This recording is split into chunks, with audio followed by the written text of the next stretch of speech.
జీవితమంటే కల కాదు, అది కవులు రచించే కథ కాదు.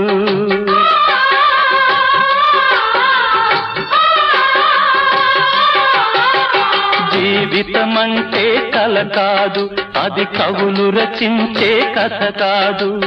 కనుమరుగైనది సిరి కాదు, అది మనదని తలచుట సరికాదు.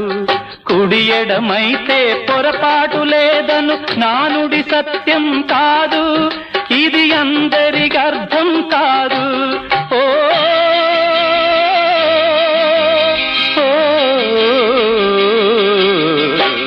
వేగు చుక్క మొలిచింది, వేకువ పొడ చూపింది, తూర్పు తెల్లవారక ముందే కాలం మాటేసింది, నా కళ్ళను కాటేసింది, కాలం మాటేసింది.